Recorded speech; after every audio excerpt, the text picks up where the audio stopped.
Hi everyone, I thought I would do a video of my Chanel collection, and I'm doing this video for no other reason other than I enjoy watching other people's videos, and I thought maybe someone might enjoy watching my collection video.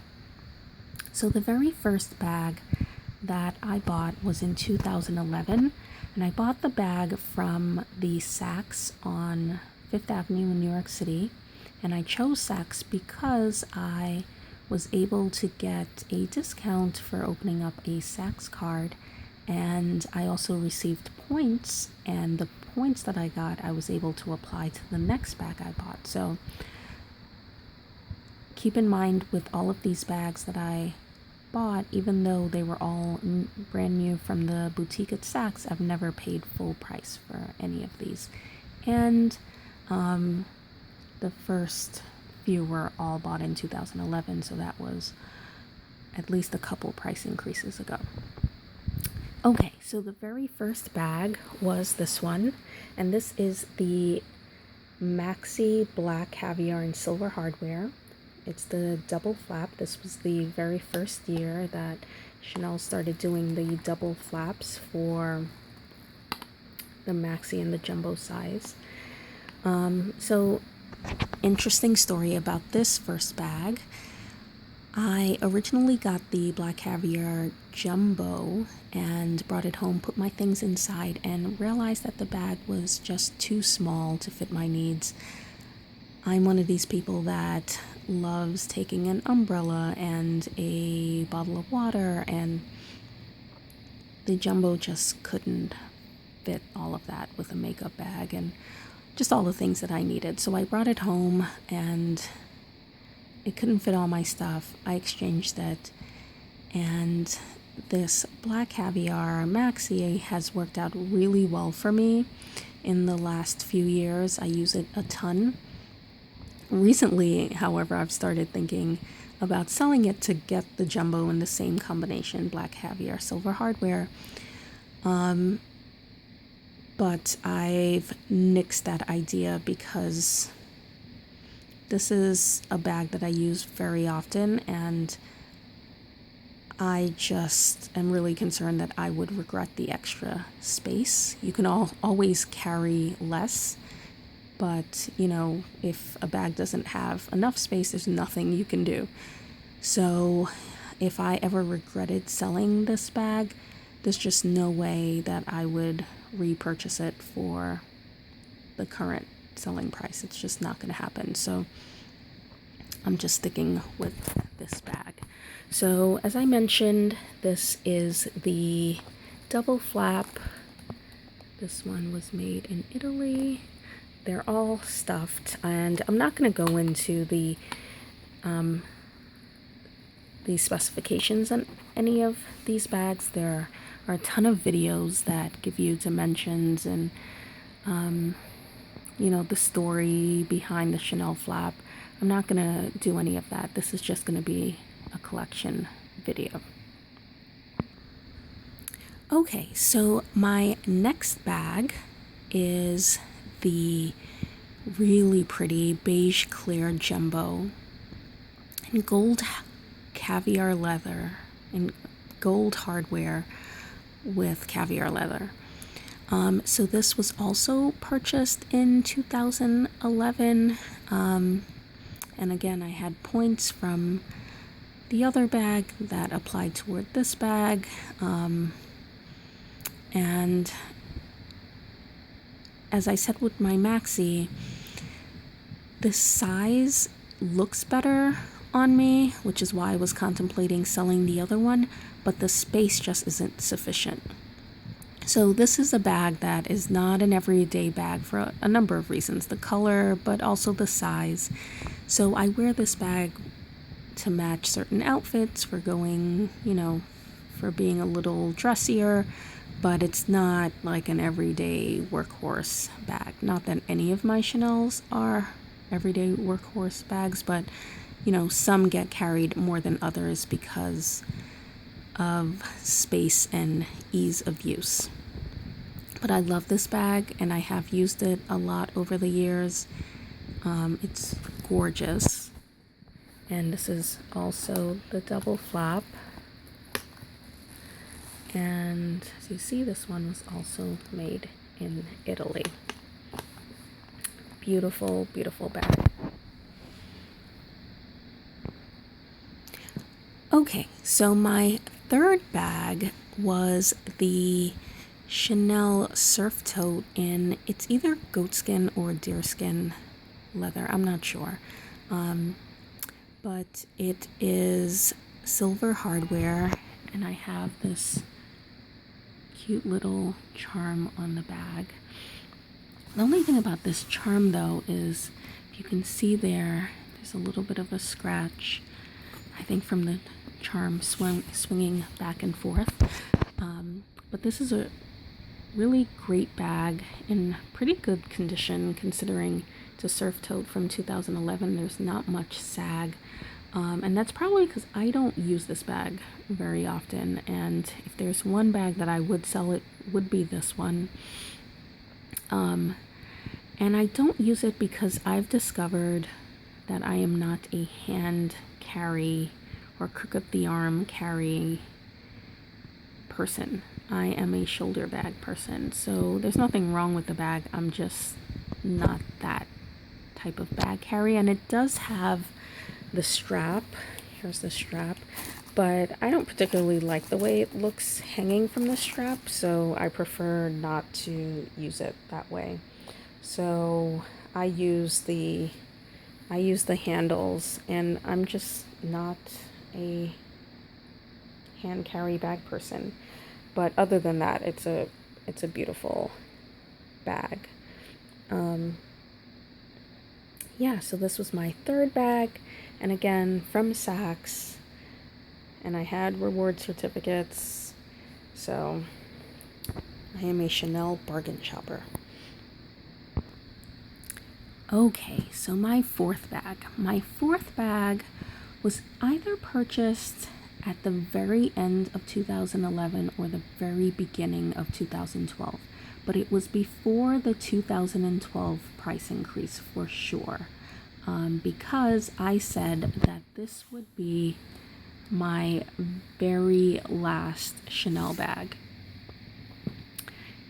and I wanted it to be in lambskin. And I'll get some close-ups. So this is the classic flap in the medium large size in lambskin leather with gold hardware. And the color of the gold is so shiny, and the lambskin is so smooth and supple. And I will say, most of my other bags are in caviar, but there is nothing like the luxury with this lambskin. It really is not comparable, and I can really understand why Chanel used to charge more for lambskin leather. It really is more luxurious, and you know, if I got another Chanel bag tomorrow, it would be in caviar for the durability, but I really wanted one piece of pure luxury. So I got this bag at the right before that price increase in 2012, and you know, I had like a bunch, like $1,000 or $1,200 in Saks rewards gift certificates, and I put them all towards this bag, and I'm so glad I did. And my sales associate actually had a caviar medium large gold hardware, but I just really wanted lambskin, and I really said that this would be my very last Chanel bag. But if we look inside,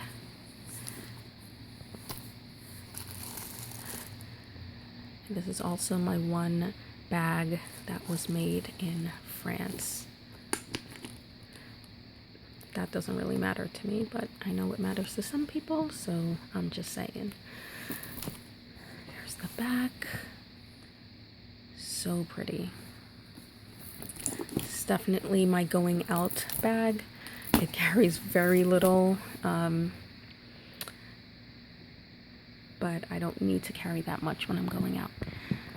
So yeah, so that was to be my final Chanel bag. That 2012 price increase was coming. I refused to pay the prices after, and I said sayonara to Chanel. And then this happened. So the next year, or 2 years later, in 2013, I bought myself this bag, and my justification was that it is the same price now. Even now in 2015, it's the same price that it was in 2011. This price hasn't increased.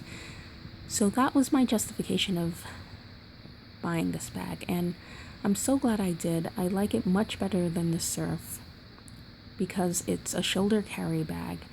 And why I didn't get it originally is that I wasn't too thrilled about these large CCs.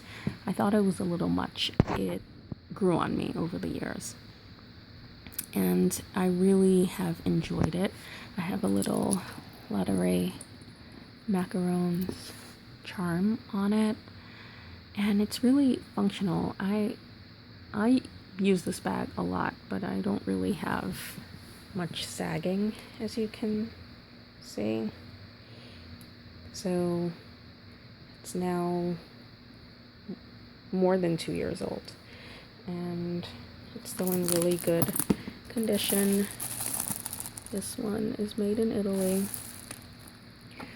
I keep my bags stored well, and that's partly why the conditions of all of these bags are so good. So I kind of got this bag as my push present. That's what I told myself, and I also said that this would be for sure my last Chanel bag. But then this happened. So in 2014, so last year, there was going to be another price increase. They came out with a black caviar mini in silver hardware, and I really wanted a crossbody bag. I had a baby. I was using my Maxi less, and I really wanted something crossbody. And I had a whole bunch of Saks Rewards gift certificates because I really did not shop or buy anything else, and I got to use them all on this, and this was before that 2014 price increase. So I just went for it, and I'm so glad I did, because A, these minis are so hard to find, and B, I use this a ton. I used it all last summer, I used it all this summer, I use it all year round really, but they're really good in the summer when you don't want to feel like you're carrying much. And you can't fit a lot in here, but I managed to fit a little umbrella and a little Louis Vuitton clay and, the essentials in there, especially when you're carrying a diaper bag, or it's just nice to have this little thing across your shoulders. So yeah, and in 2014 it was this bag, and I also wanted a red caviar boy, but I just couldn't do both, and this was really the more practical option. And I'm so glad I didn't get that boy, because now I'm a little over the boy. I still like the boy, but I just don't really have the opportunity to wear tons of bags all the time. I don't use any of these Chanel bags for work, so I really have enough. And when I use a bag crossbody, it will probably be this bag, so I really didn't want to have any more competition with another crossbody bag. So in retrospect, I'm really glad I didn't get that boy, and I was having a hard time finding that old medium red caviar anyway, so it worked out. Anyway, so this is my last Chanel bag.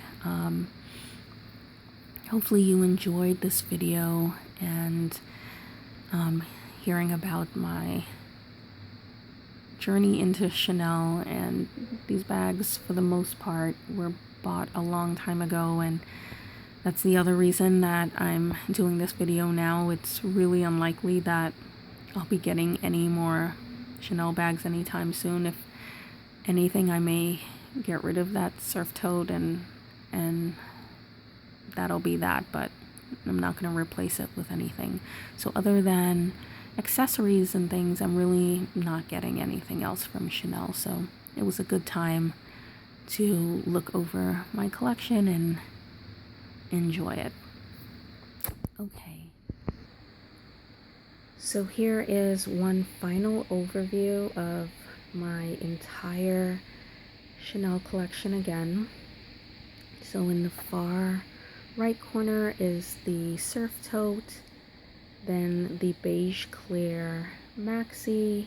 In the back there is the GST with gold hardware, and next to that is the black caviar Maxi with silver hardware. Then coming towards the front is the black lambskin with gold hardware in the medium large size.